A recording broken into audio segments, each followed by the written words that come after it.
Kemudian ini adalah kontak pribadi saya lewat email di reni.ros@bsi.ac.id.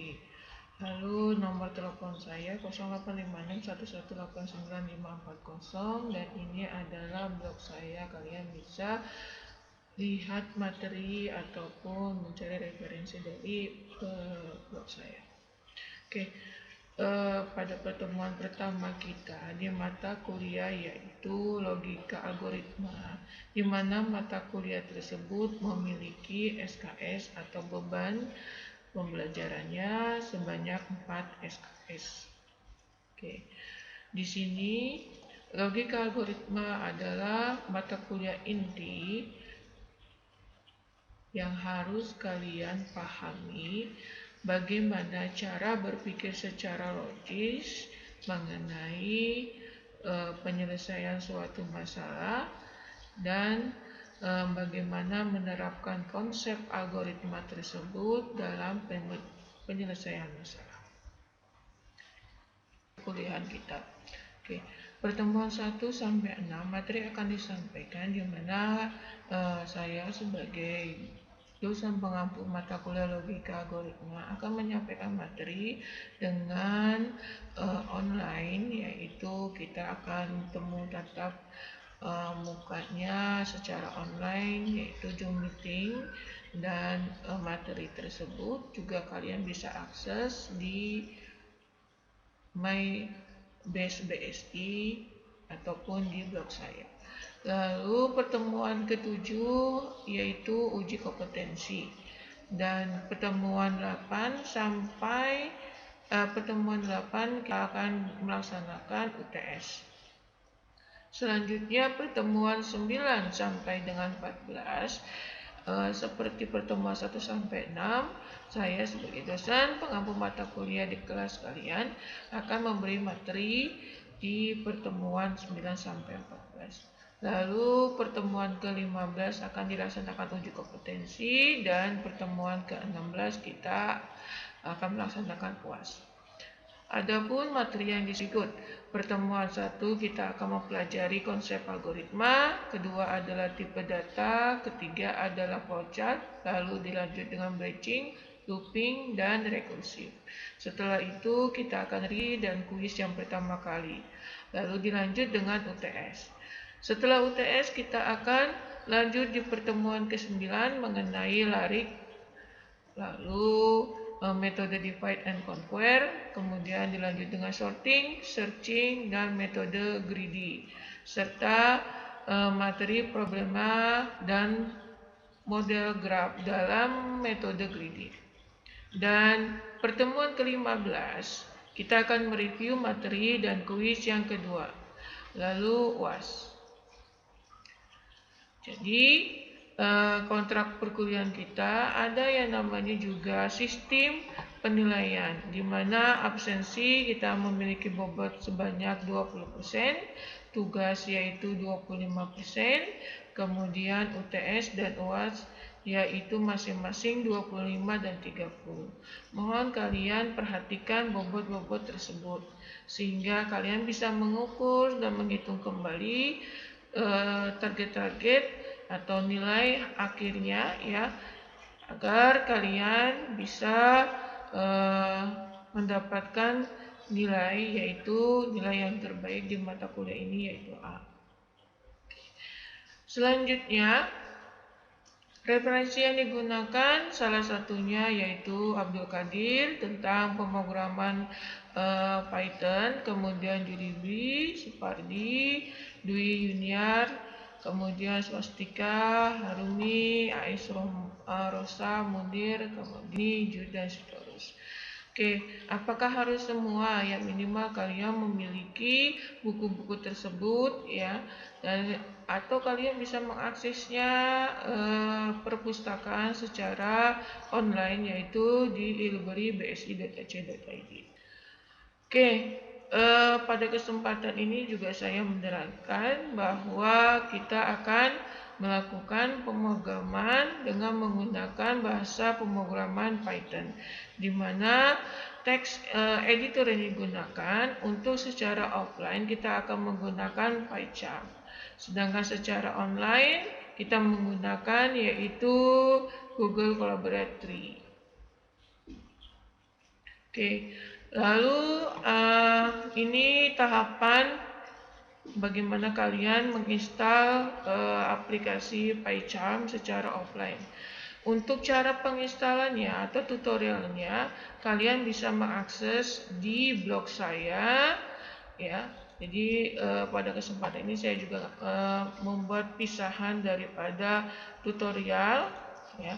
Jadi kalian bisa mengakses blog saya di reniwidyastuti.ros.wordpress.com, di mana di sini kalian bisa memilih menu tutorial, di mana tutorial tersebut ada memulai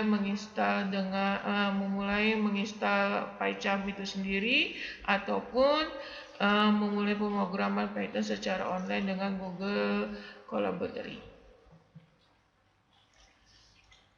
Selanjutnya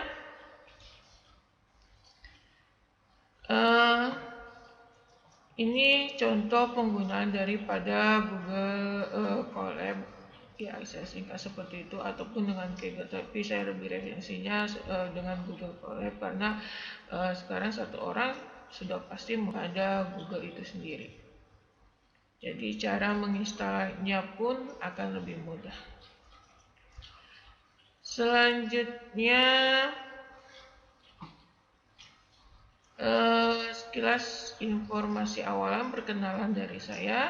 Ada pertanyaan, saya beri kesempatan mengenai aplikasi apa sih yang kita gunakan. Selanjutnya bagaimana cara menginstal atau menggunakannya, lalu referensinya dan sistem penilaiannya. Oke. Jika ada pertanyaan, saya beri kesempatan. Oke, berikutnya, jika tidak ada pertanyaan, kita lanjut ke materi kita yang pertama mengenai pengertian dasar dari logika algoritma itu sendiri. Oke, logika diperkenalkan pertama kali oleh Aristoteles, sedangkan algoritma yaitu oleh ahli matematika Abu Ja'far Muhammad Ibnu Musa al-Khawarizmi. Definisi dari logika adalah ilmu dalam lingkungan filsafat di mana membahas prinsip-prinsip dan hukum penalaran yang tepat. Lalu menurut Mustafa bahwa ilmu yang memberikan prinsip-prinsip harus diikuti agar dapat berpikir valid secara benar menurut aturan yang berlaku. Itu definisi daripada logika. Selanjutnya algoritma. Algoritma menurut Zarman dan Wicaksono bahwa algoritma adalah urutan langkah untuk menyelesaikan masalah matematika dan logika. Sedangkan menurut Rinaldi Munir, ya, bahwa algoritma adalah deretan instruksi yang jelas untuk memecahkan masalah. Dan menurut Sujukani bahwa algoritma adalah sekumpulan instruksi yang terbatas dan apabila dilaksanakan akan menyelesaikan suatu tugas tertentu. Oke, jadi itu mengenai definisi logika dan definisi mengenai algoritma.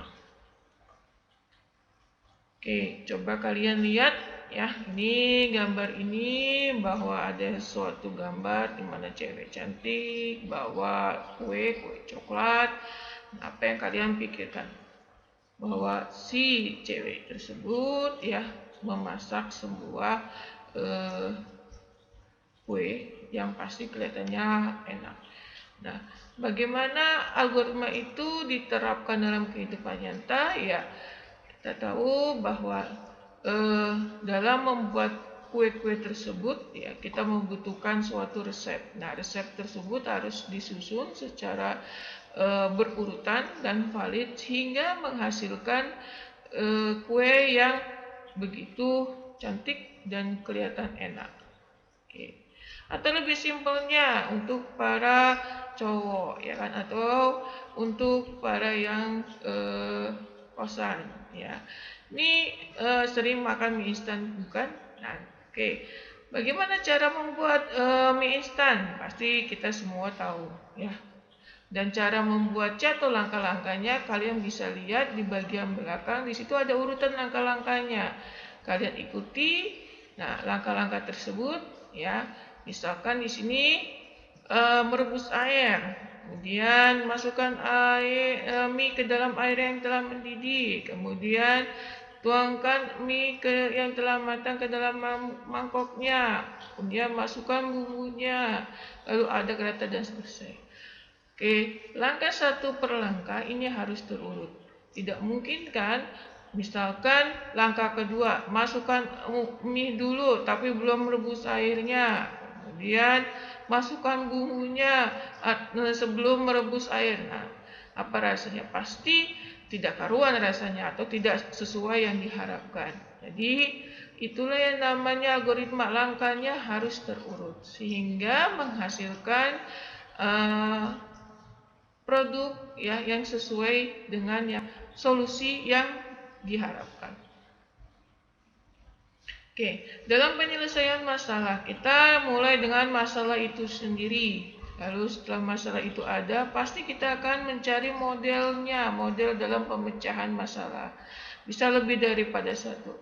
Kita pilih satu dari model yang kita pahami, lalu buat langkah-langkahnya yang terurut. Kemudian kita praktekkan ke dalam bahasa pemrograman yang dipahami oleh seorang programmer, lalu dieksekusikan dengan proses, nanti kita akan belajar yang namanya proses debug dan proses profiling. Lalu kalau sudah oke dua-duanya, baik debug maupun profiling, akan kita lihat daripada hasilnya. Oke, pertanyaannya, kok Bu ada langkah yang panahnya ke atas dan ke bawah? Oke, ini dimaksudkan pada pemilihan model, kemungkinan model tersebut tidak sesuai, maka kita mulai dari atau balik arah ke atas, cari model yang sesuai. Begitupun dengan algoritma, kalau tidak sesuai kita bisa mulai lagi dengan pencarian langkah-langkah yang sesuai, sehingga menghasilkan solusi yang diinginkan.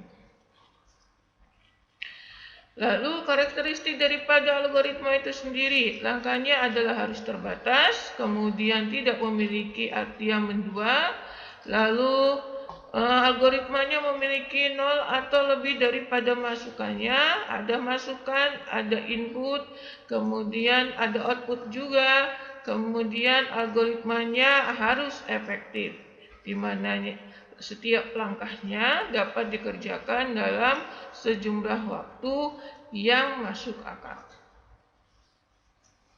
Oke. Selanjutnya, bagaimana cara menulis algoritma? Cara menulis algoritma yaitu dengan menggunakan bahasa yang didukung oleh bahasa sederhana.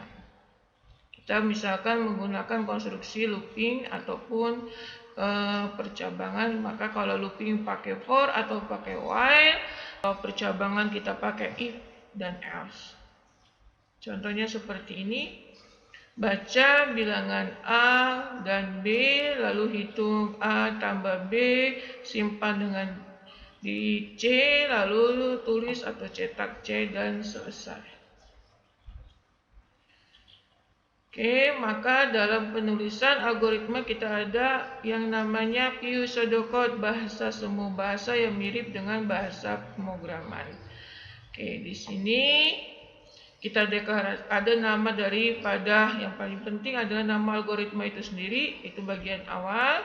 Kemudian deklarasi, siapkan variabel yang kita gunakan serta deklarasikan tipe daripada variabel tersebut. Lalu ini adalah scope daripada badan program, di mana tadi baca, maka read A, B. Lalu C adalah variabel yang digunakan untuk menyimpan penjumlahan daripada A plus B. Lalu write digunakan untuk output mencetak C. Dan selesai.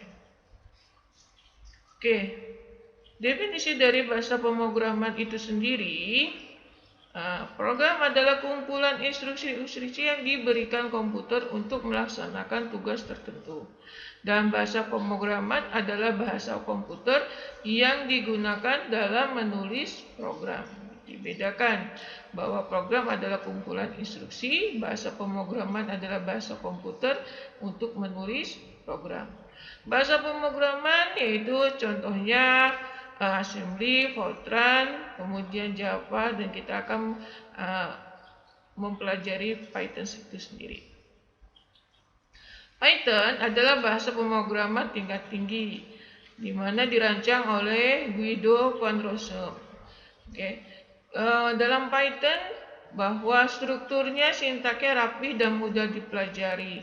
Selanjutnya, Python digunakan untuk membuat aplikasi yang di sini program GUI atau desktop. Kemudian aplikasi mobile, web, kemudian juga yang tidak kalah penting, Internet of Things atau IoT. Lalu Python memberi kemudahan kepada pemula dalam mengcoding bahasa pemrograman. Ini contoh daripada C++, ini akan sulit karena kita kurang memahami dengan cout, ya. Cout ini digunakan untuk mencetak, dan dimana juga kita harus mencantumkan library-nya kayak ini. Pada Python tidak usah, cukup dengan kata print, kemudian print apa, cetak apa, logika algoritma akan cetak seperti ini. Berbeda dengan C++. Selanjutnya, ini salah satu daripada contoh daripada itu. Oke, di sini contohnya kita akan mencetak logika algoritma. Oke, saya contohkan seperti ini. Ya, seperti daripada ini print logika algoritma, atau kita buat. Oke, saya coba ulang. Ini bagaimana Google Colab ada di atau bisa digunakan. Oke, aktifkan akun daripada Google kalian dan masuk ke G Drive kalian. Lalu klik tanda plus, kemudian pilih more, kemudian pilih Google Colab.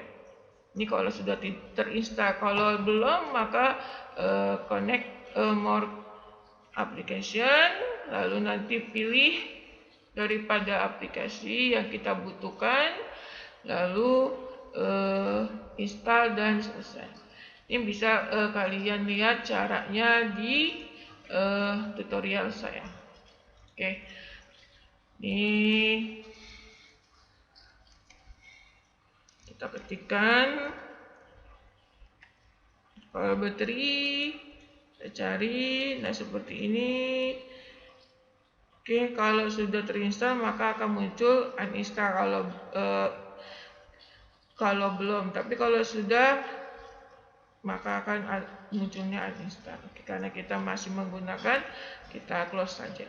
Oke, bagaimana memulainya? Tanda plus, kita mulai tadi Google Colab Battery.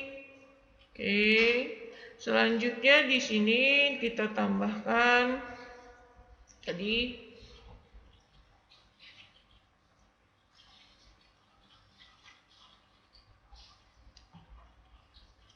Oke, ditunggu sebentar, ini tergantung dengan konektivitasnya.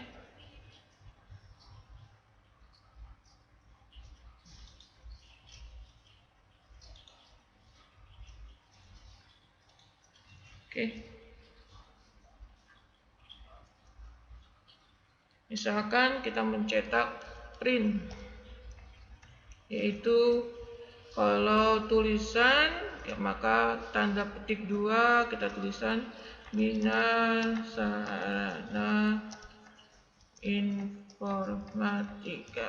Oke, kita execute dengan tanda play, maka hasilnya, tunggu sebentar.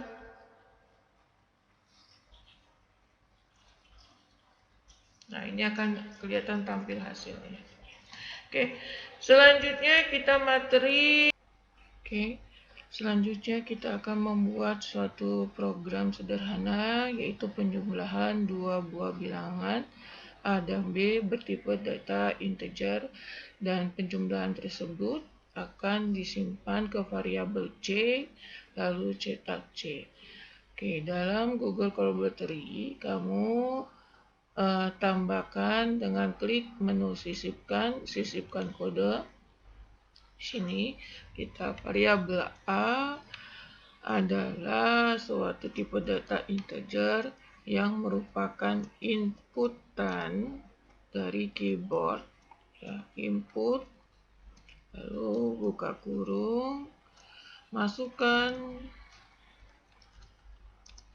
nilai A. Selanjutnya untuk nilai B juga sama. B sama dengan integer, itu merupakan suatu inputan dari keyboard, masukkan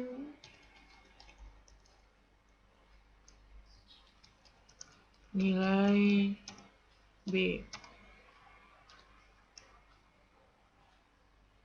Jadi untuk string atau kata-kata diapit dengan tanda petik 2. Lalu prosesnya adalah penjumlahan, di mana C adalah A ditambah dengan B.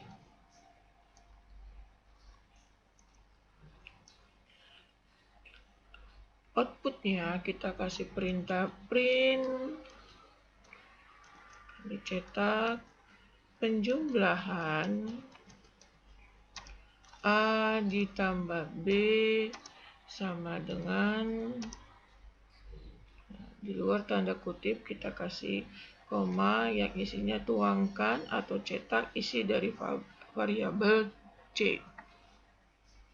Kalau sudah seperti ini, ya,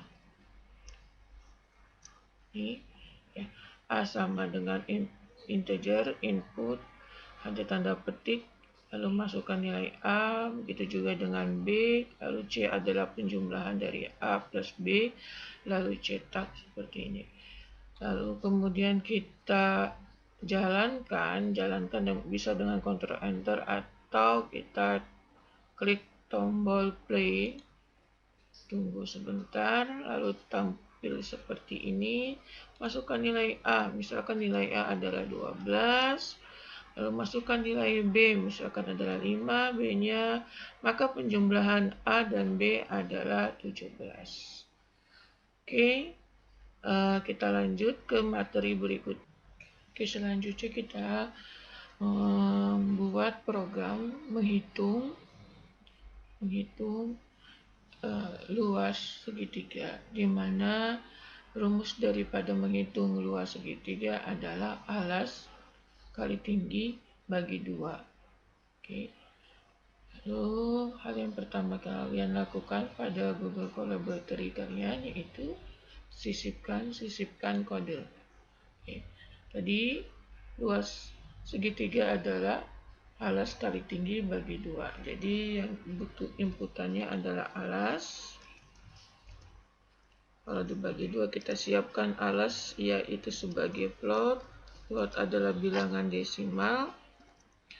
Lalu di sini inputan daripada keyboard, kurung, buka kembali, masukkan nilai alas.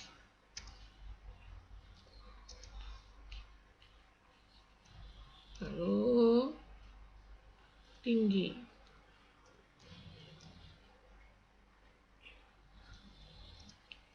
Float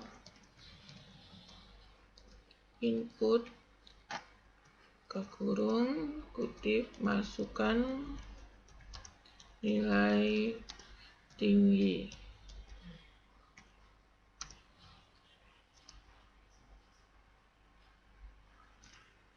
Kemudian luas segitiga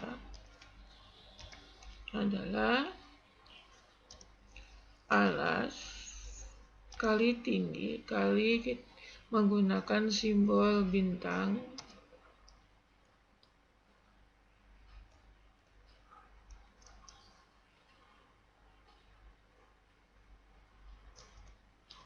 bagi 2, di mana alas kali tinggi dioperasikan dahulu atau dijumlahkan dahulu, kita maka butuh kurung, ya kan. Lalu setelah tanda kurung tersebut bagi 2, tanda bagi menggunakan garis miring 2. Cetakan yang diperlukan atau outputnya print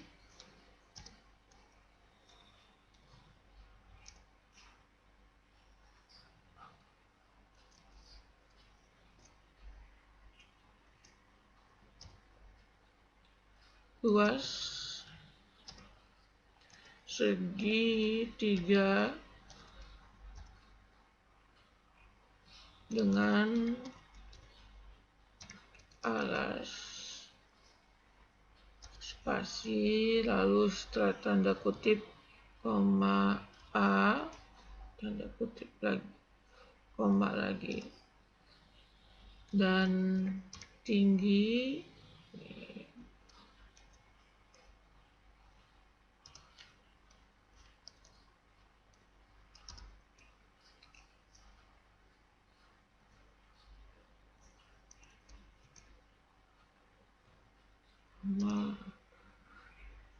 tinggi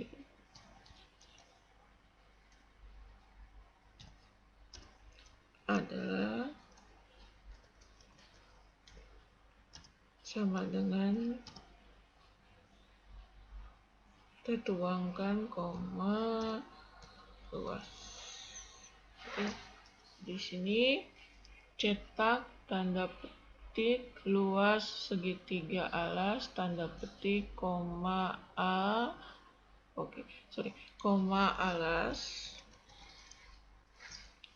koma tanda petik dan tinggi, petik lagi koma tinggi, lalu koma lagi, tanda petik adalah sama dengan petik koma luas.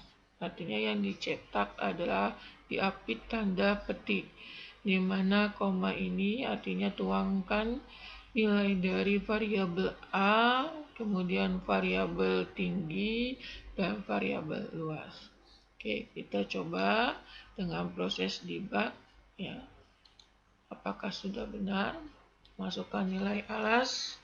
Misalkan nilai alas adalah 25, masukkan nilai tinggi yaitu 3, lalu nilai alas luas segitiga dengan alas 25 dan tinggi adalah 3,0, maka adalah alas kali tinggi bagi 2. Oke, tugas ini Anda kerjakan dengan batas waktu yaitu maksimal 1 minggu, ya. Bisa ditulis tangan sendiri, ya, karena ini pseudocode tidak membutuhkan komputer, cukup dengan tulis tangan dan kertas bisa Anda gunakan. Dan kalian juga Ibu minta mengerjakan latihan pertemuan yang pertama di JFOM-nya kalian. Ya, seperti ini. Kalian kerjakan latihan yang pertama kalian. Jadi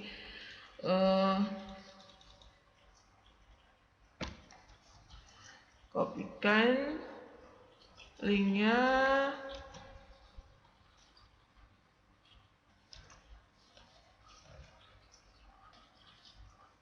Oke, selanjutnya ini kalau kalian bisa Anda download soal-soal tersebut juga di MyBase. Oke, Bu rasa cukup materi kita kalian pelajari untuk pertemuan kita insya Allah minggu kedua, yaitu mengenai tipe data, ya. Oke, saya akhiri. Assalamualaikum warahmatullahi wabarakatuh. Terima kasih.